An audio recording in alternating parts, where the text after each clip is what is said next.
Bonjour et bonne matinée à chacun.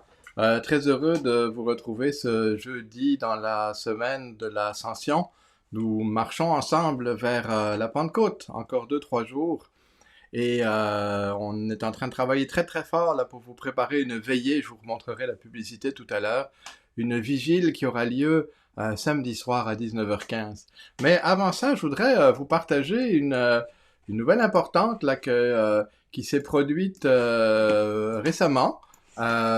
Cette semaine, le pape a annoncé, donc le pape François a annoncé que notre Église allait s'enrichir de 3 nouveaux saints, dont Charles de Foucault, si vous connaissez, et de 9 nouveaux bienheureux. Et parmi eux, parmi les bienheureux, figure la figure du vénérable Michael McGivney, le fondateur des Chevaliers de Colomb. C'est assez connu au Québec, les Chevaliers de Colomb, et en Amérique du Nord.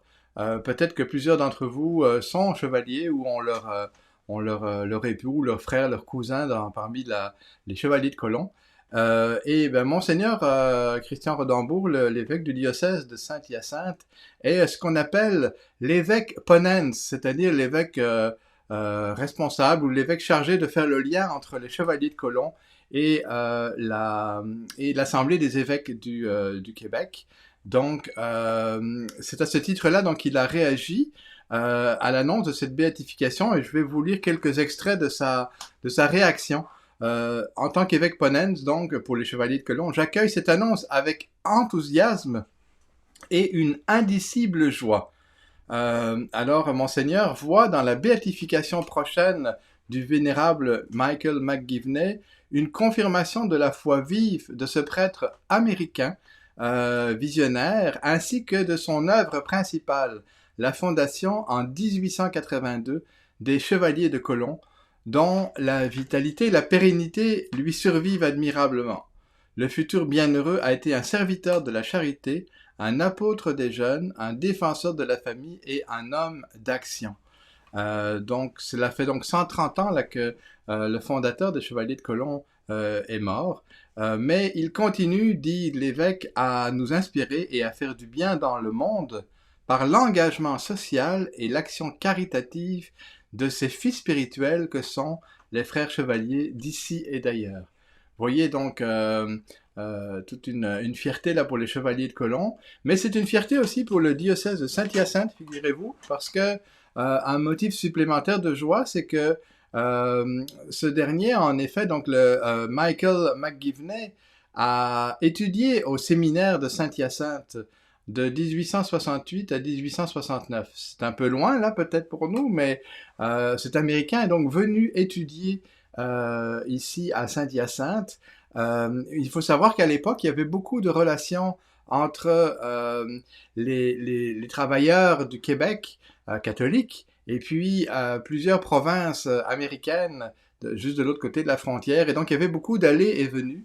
Et puis, les catholiques américains, pour eux, c'était important aussi d'avoir des contacts, de pouvoir parler un peu français éventuellement, de pouvoir suivre vraiment ces contacts avec notre grande famille chrétienne, particulièrement catholique. Là. Donc son nom, écrit Monseigneur, s'ajoute à l'impressionnante liste de vénérables, de bienheureux et bienheureuses, saints qui sont nés ou qui ont vécu ou qui ont passé dans notre diocèse, qui est donc un berceau de sainteté, j'aurais envie de dire presque une pépinière dans notre histoire. Mais peut-être aujourd'hui, si nous faisons un peu attention les uns les autres à cultiver alentour de nous cette foi vive, on aura peut-être des surprises d'ici quelques décennies. Monseigneur, et je terminerai par là, souligne aussi la similitude entre la spiritualité et l'action sociale du bienheureux Louis-Zéphirin Moreau, le quatrième évêque là, de Saint-Hyacinthe. Il y a des traits communs qui sont assez marquants. Ce sont des figures de proue qui ont su saisir les occasions de vivre la justice sociale et qui ont changé, qui ont marqué le monde en répondant aux besoins de leur époque. Donc vous voyez vraiment une petite joie, une petite fierté pour notre diocèse dans ces circonstances. Voilà, j'attire votre attention aussi aujourd'hui, encore une fois, sur la, la séquence que nous avons montée avec un beau travail avec Mario Jacques, avec Jocelyn Lafont, avec plusieurs autres, Marianne Ruel, le violoncelliste, et Monseigneur évidemment, pour offrir une célébration aux personnes qui ont perdu un proche dans les circonstances de la Covid et qui tout simplement ont un chemin de deuil à faire, mais c'est difficile sans funérailles. Donc, vous avez cette cérémonie en ligne que nous avons diffusée hier. Je vous ai mis l'image et la publicité ici sur la droite de l'image. Et je vous invite à aller voir ça, à prendre le temps, peut-être à la diffuser alentour de vous pour permettre à ceux et celles qui cherchent un chemin de réconfort de trouver peut-être quelques bonnes paroles.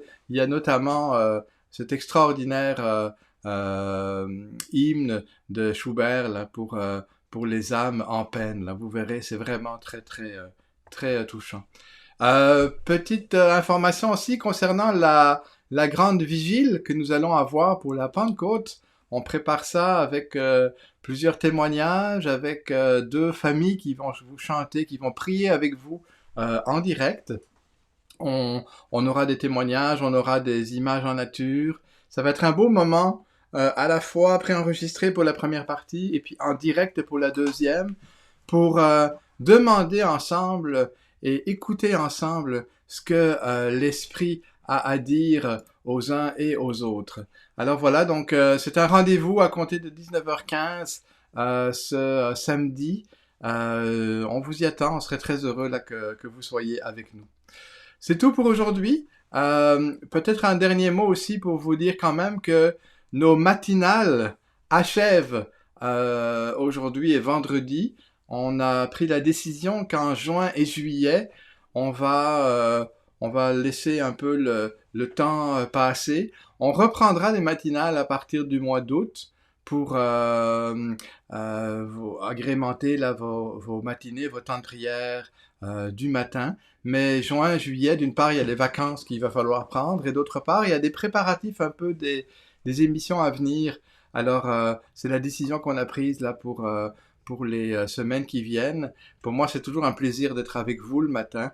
Je suis très heureux là de voir ou de sentir les réactions des uns des autres. N'hésitez pas à nous envoyer là si vous avez des propositions, des questions, des idées, des gens que vous aimeriez qu'on mette un peu en avant, qu'on fasse connaître. N'hésitez pas, vous avez mon courriel, il est toujours là, il est toujours disponible. Et je vous souhaite une bonne journée. Tenez-vous loin de la canicule. Ça achève, je pense, dès demain. Bonne journée.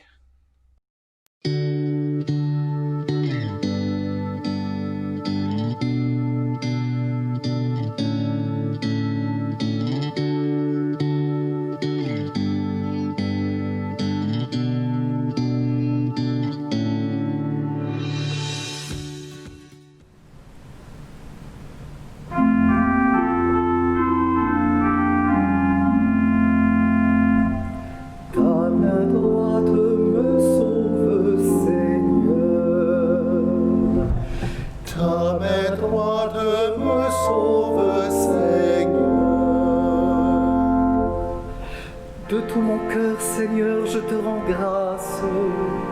Tu as entendu les paroles de ma bouche. Je te chante en présence des anges. Vers ton temple sacré, je me prosterne. Ta main droite me sauve, Seigneur. Je rends grâce à ton nom pour ton amour et ta vérité, car tu élèves au-dessus de tout ton nom et ta parole. Le jour où tu répondis à mon appel, tu fis grandir à mon âme la force. Ta main droite me sauve, Seigneur. Ta droite me rend vainqueur. Le Seigneur fait tout pour moi. Seigneur éternel, et ton amour n'arrête pas l'œuvre de tes mains. Ta main droite me sauve.